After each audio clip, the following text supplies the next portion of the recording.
امروز میخوایم با هم یه نگاهی بندازیم به دنیای پیچیده و واقعاً در حال تحول خودروهای متصل. و خب میخوایم ببینیم این فناوری‌ها چطور دارن آینده رانندگی و حتی شاید زندگی ما رو شکل میدن. فقط یه لحظه فکر کنید، بعضی ماشین‌های امروزی قدرت پردازششون از جت‌های جنگنده هم بیشتره، با حدود 100 تا پردازنده کوچیک که بهشون میگن ECU، واحد کنترل الکترونیکی. بله. آها، و تازه میگن تا 100 میلیون خط کد نرم افزاری دارن. این واقعا تازه اول ماجراست. هدفمون توی این کاوش عمیق اینه که خب بفهمیم چی پشت این هوشمندی ماشیناست، چه روندهایی داره اتفاق میفته و چه چالش‌هایی هم هست سر راهشون. پس بیایید شروع کنیم. دقیقاً. و ببینید این فقط بحث یه صفحه نمایش لمسی بزرگ یا نمیدونم وصل شدن به اسپاتیفای نیست. ما داریم در مورد یه شبکه حرف میزنیم، یه شبکه ارتباطی خیلی پیچیده که ماشین رو وصل میکنه به دنیای بیرون، به اینترنت یا همون ابر که میگن. و خب به سرنشیناش یعنی فناوری‌هایی مثل V2X که یعنی ارتباط ماشین با همه چیز، یا تلماتیک و اینفوتینمنت همون اطلاعات و سرگرمی، اینا همه با هم کار میکنن. جالبه.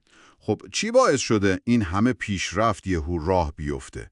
یعنی این موج عظیم، حدس میذارم یه بخشیش برمیگرده به قوانین، نه؟ مثلا قوانین سختگیرانه تر آلودگی و اینها. بله، مقررات نقش مهمی داشتن. و البته خب خود ما هم هستیم دیگه، همه دنبال راحتی بیشتر، امکانات بهتر و مخصوصاً ایمنی بالاتریم.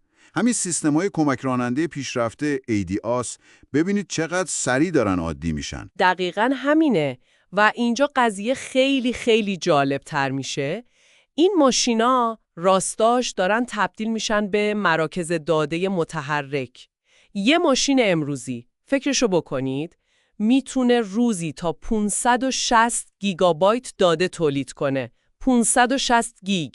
560 گیگابایت فقط از یه ماشین؟ بله، و تازه پیشبینی‌ها میگه ماشینای خودران آینده این عدد رو میرسونن به بیش از 4000 گیگابایت روزانه. 4000 گیگابایت؟ باور نکردنیه. همین حجم عظیم داده از وضعیت موتور گرفته تا الگوی ترمز گرفتن شما خب کلی فرصت تجاری جدید ایجاد میکنه.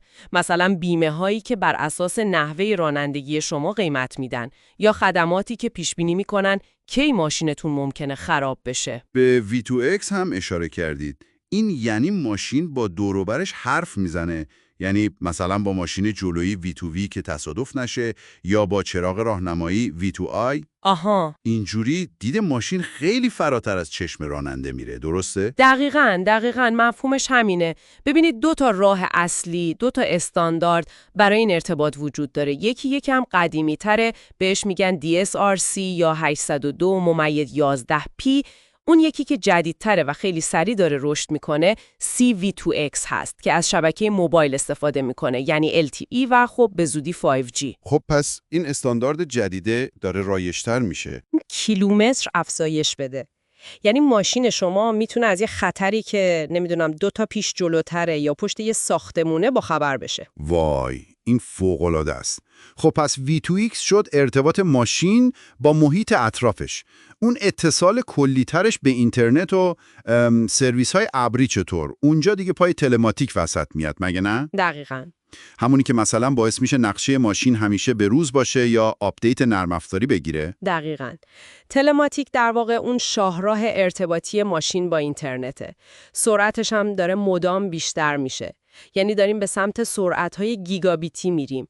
چیزی شبیه LTE Cat 16. که مثل گوشی‌های هوشمند بشه. بله، که تجربه روون و سریع بده.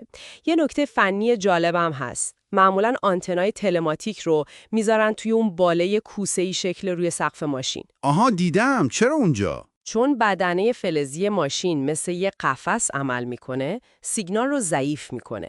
اگه آنتن گوشی شما داخل ماشین باشه، سیگنال ضعیف‌تری میگیره معمولاً.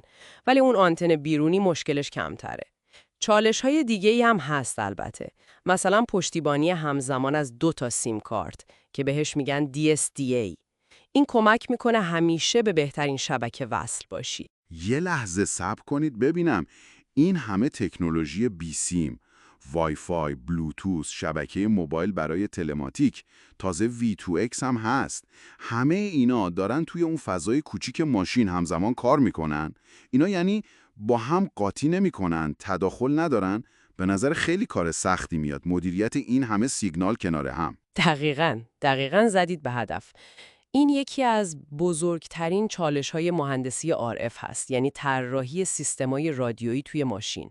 شما تصور کن همزمان داری با بلوتوث آهنگ گوش میدی، وای فای برای بقیه سرنشینا روشنه، ماشین داره با دکل مخابراتی حرف میزنه، V2X هم داره سعی میکنه با ماشین جلویی یا چراغ راهنمایی ارتباط بگیره. همه با هم، اونم توی محیطی که هم لرزش داره، هم تغییرات دمای شدید. فکر کنید زمستون -40 درجه، تابستون زیر آفتاب شاید بالای 100 درجه سانتیگراد. واقعا شرایط سختیه. چالش اصلی مهندسا اینه که مطمئن بشن همه این سیگنال ها، مخصوصاً اونایی که برای ایمنی حیاتیان، تمیز و بدون تداخل کار کنن. یعنی سیگنال ها باید شفاف باشن، بدون اهواژات. برای همین قطعات الکترونیکی که تو ماشین استفاده میشن باید استانداردهای خیلی سختی رو پاس کنن، مثل AEC-Q 100 و AEC-Q 200. اینا نشون میده که قطعه توی اون شرایط سخت دوام میاره و قابل اعتماده. تازه تکنولوژیایی مثل تجمیع حامل یا CA که برای سرعت بالاتر استفاده میشه، یا همین DSDA که گفتیم برای 2 سیم کارت، اینا پیچیدگی طراحی RF رو بیشتر هم میکنن. نیاز به فیلترهای خیلی پیشرفته و طراحی دقیق برای مدیریت گرما و تداخل دارن. پس اگه بخوایم یه جنبندی خیلی سریع بکنیم، میشه گفت این خودروهای متصل راستش دیگه فقط ماشین نیستن، شدن دستگاه‌های فوق‌العاده پیچیده که با کلی فناوری بیسیم مثل V2X، تلماتیک، اینفوتینمنت دائما به محیط اطرافشون، به اینترنت و به ما وصلن. درسته. و این روند هم به خاطر نیاز ما به امکانات و ایمنی بیشتره، هم به خاطر قوانین جدید و خب پیشرفت خود تکنولوژی، و دارن حجم وحشتناکی داده تولید میکنن. دقیقاً. و همونطور که گفتیم پیاده کردن این همه فناوری کنار هم چالش‌های فنی خیلی بزرگی داره. مخصوصاً تو بحث امواج رادیویی و اینکه مطمئن باشیم همه چیز تو اون شرایط سخت داخل ماشین بی‌نقص کار میکنه. برای همین استانداردها و تست‌های کیفی و ایمنی توی این صنعت انقدر مهمن و حرف اولو میزنن. خب خیلی هم عالی. و حالا میرسیم به اون فکر نهایی برای شما که دارید گوش میدید و یاد میگیرید. با توجه به اینکه این ماشین‌ها دارن روز به روز بیشتر شبیه حسگرهای غول‌پیکر متحرک میشن، حسگرهایی که دائما دارن داده جمع میکنن، یادتون نره تا 4000 گیگابایت در روز و دائما هم در حال ارتباط با همه چیز هستن، به نظرتون چه سوالهای جدید و شاید پیشبینی نشده‌ای ممکنه در آینده مطرح بشه؟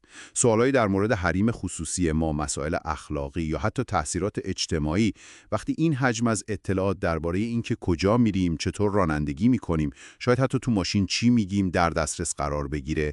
این میتونه یه موضوع خیلی جالب باشه برای اینکه شما بیشتر بهش فکر کنید.